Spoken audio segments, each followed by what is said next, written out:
My name is Susan. I have a husband, Mark, who has a younger sister that he absolutely adores. Perhaps because of the age gap and the fact that she was weak when she was little, my husband has always doted on his little sister. It seems that my parents-in-law also wanted to be a cute girl, and she grew up splendidly selfish, and when I got married, it was rough. She made quite a scene during our wedding, wanting to wear a dress herself and insisting she should be the one to cut the cake with my husband. She even tried to convince our parents to cancel the wedding. Despite all this, I was young and thought it would all be okay as long as she wasn't nearby, so I went ahead with the marriage. In hindsight, perhaps I should have reconsidered. I'm just coming over to hang out. Let me stay the night. Tomorrow, you will show me the sights. Sightseeing? But she lives in the next city over, doesn't she? Besides, both you and I have work tomorrow, and we haven't prepared for an overnight guest. It's no big deal. I'll take a day off and take her around. Indeed, he'd even take time off work, just for her. Even after our marriage, my husband's doting on his sister didn't stop. Every weekend she would come over, eat lunch and dinner with us, and then stay the night. One time, she found the estimate I had hidden for a trip and said, "You're going on a trip, big bro? I want to come too." And he just said, "Well, can't be helped. I'll pay for it." So she ended up coming on our trip too, which of course made me very angry. It caused a huge fight after she left. "I can't believe you! That estimate was for our honeymoon." "But you shouldn't have left it somewhere she could find it." "And how is it inside the shelf of my private desk an easy-to-find place?" "Well, she found it, so there's nothing we can do about it now." "We're canceling the trip then." "But you were so excited about it." "Well, now I'm not." "She's going to be so upset." "Fine. Why don't you two go then? The estimate covers 2 people anyway." "You're right. We'll do that." And he really did go on the trip with just his sister, and he paid for all of it. This was the only time I thought about divorcing, but I didn't think about divorce because I thought I couldn't do it unless there was something bigger. When they came back from the trip, she said, "That was fun. Here's the laundry, Susan. Why do I have to wash your clothes? You're the sister-in-law, right? So you wash them." I don't know what she means by so, but that's just how it is. This is the state of affairs for everything. "I wish you would say something, dear." "No, Amanda's weak. She couldn't handle it." If she's so weak that she can't handle household chores, I don't think she should be traveling. When I said that sarcastically, my husband replied, "Well, you should have come with us then. Right? It's your fault for being stubborn and not coming." Suddenly, I was the one being blamed. It's normal for a newlywed couple not to want the sister-in-law tagging along on their honeymoon, but to these two, it seemed I was the odd one out for not wanting to join their super fun trip. Indeed, you missed out. They joyously talked about their adventure, leaving me out. My sister-in-law, Amanda, was always hanging around my husband, and after several years of our marriage, she finally got married herself. Amanda's husband lived far away, so we were pleased about the upcoming marriage because it would create some distance between us. After Amanda got married, the visits she used to make suddenly disappeared, and we were having the first peaceful time since our marriage. Then, Amanda had a baby girl. We, my husband and I, celebrated the birth, and it seemed like we were finally able to have a normal relationship with our in-laws. But then, my husband brought Amanda and our niece home. "From today, we're taking care of these two. We'll provide for all their needs, so I hope you're okay with that." "What? Why? What happened to her husband?" "Apparently, he was having an affair, and when she confronted him, he became violent, so she fled. She's planning on divorcing him, but she doesn't have a place to stay, right? We have spare rooms, so I thought it's a good idea." "This is temporary, right?" "Of course not. It's for good. Amanda never worked a day in her life. We can support her." I was getting dizzy.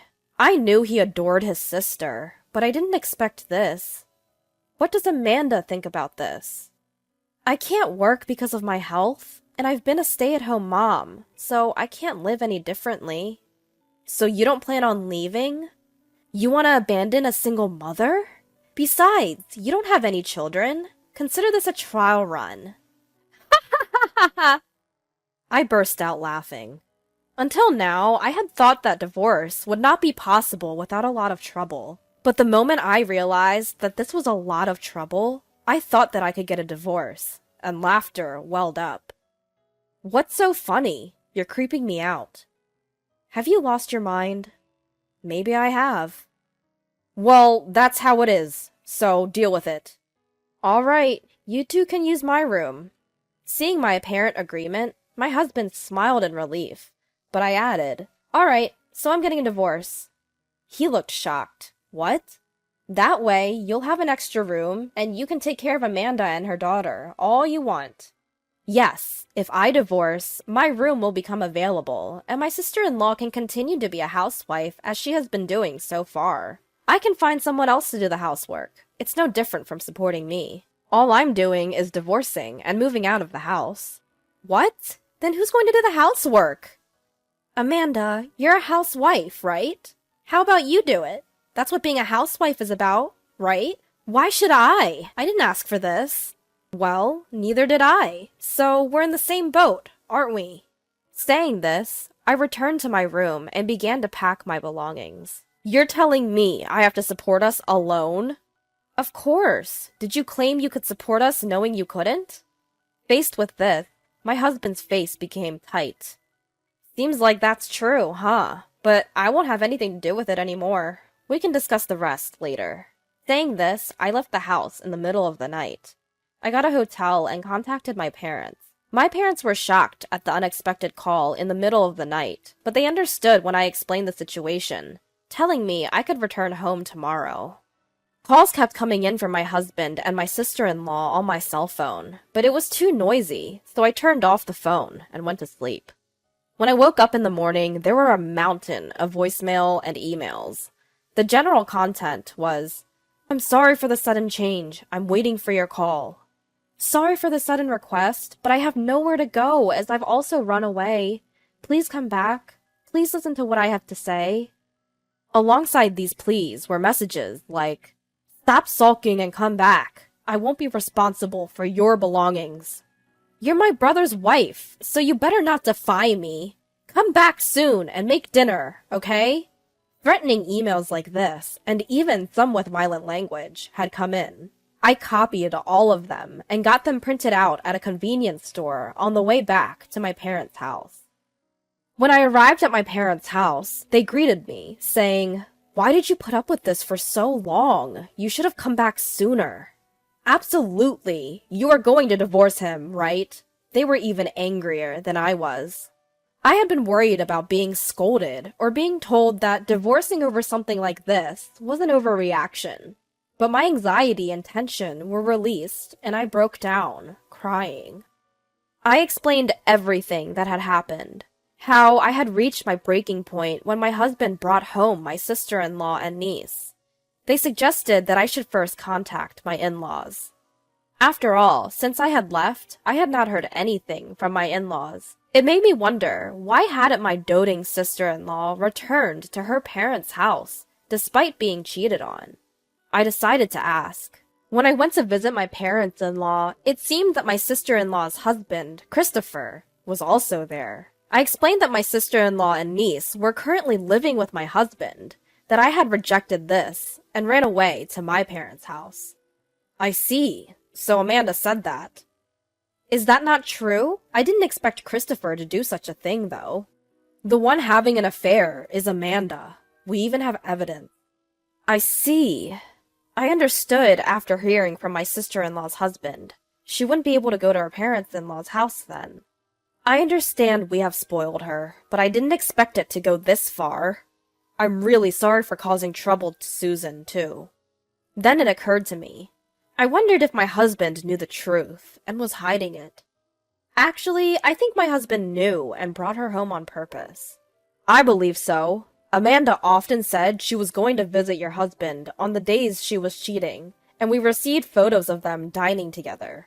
But since you weren't in the photos, we grew suspicious and found out she was having an affair. It seems my sister-in-law used my husband as an alibi. With that in mind, I decided to draw out the two who seemed to still be hiding from my in-laws. I sent a single email to my husband. After thinking it over, I feel sorry for Amanda who was cheated on, and I think I should hear her out one more time. I'll come home tonight, so please wait for me. Deciding just to send that, I plan to go to my house at night, bringing my sister-in-law's husband and my in-laws. I had my sister-in-law's husband wait at the front door and rang the bell. When I rang the bell, I could hear the sound of someone rushing to the front door. As I opened the front door and said, "I'm home," both my sister-in-law and husband came out. "You're late. Are you going to make dinner?" "I'm hungry." "Finally, you're back." The house was so messy that there was barely any room to step. It was hard to believe it had only been left unattended for a day.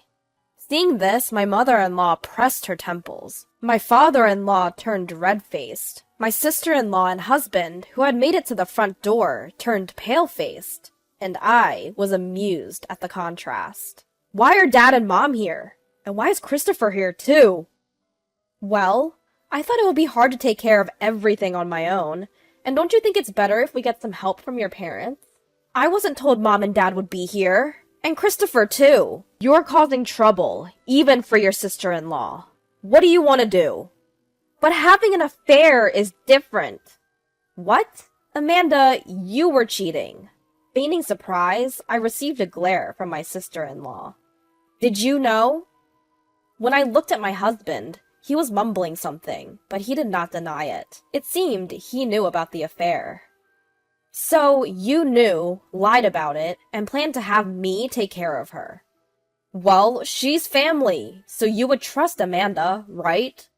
"You were trying to make me do that?" "But if she went to in-laws' parents' house, you would definitely blame Amanda. She's a stranger to me."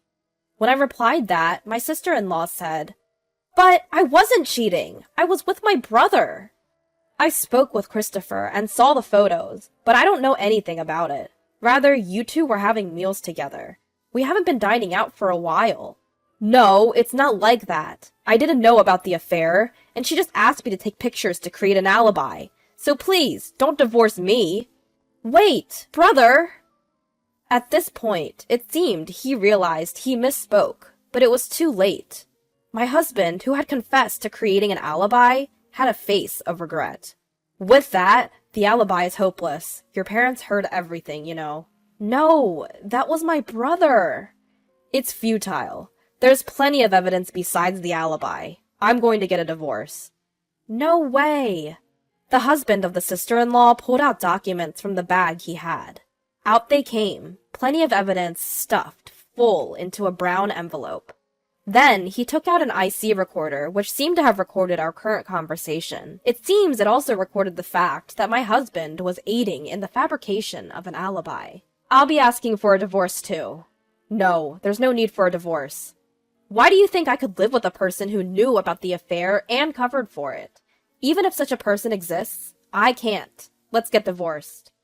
"No, no way." The mother-in-law broke down crying pathetically. The father-in-law was about to hit someone, but he was desperately holding back, and his clenched fists were trembling.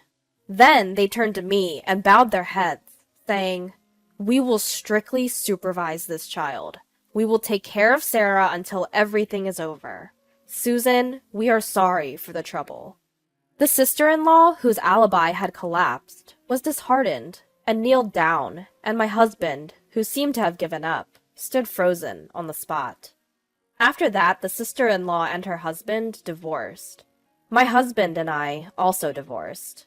When we divorced, the IC recorder borrowed from the sister-in-law's husband was submitted. I received a small alimony, and my short married life came to an end. The custody of the niece was handed over to the sister-in-law's husband, and I was relieved. The sister-in-law and husband seemed to be living under the supervision of their parents, and the luxurious and arrogant life was forbidden for them, and they seem to be living a tough life. Since then, I have occasionally been in touch with the sister-in-law's husband and have been allowed to see my niece. Thank you for that time." The sister-in-law's husband bowed his head. "No, I didn't do anything special." I waved my hand back and forth to deny it, but the sister-in-law's husband shook his head and said, "Actually, I was worried about whether I could get custody of my daughter.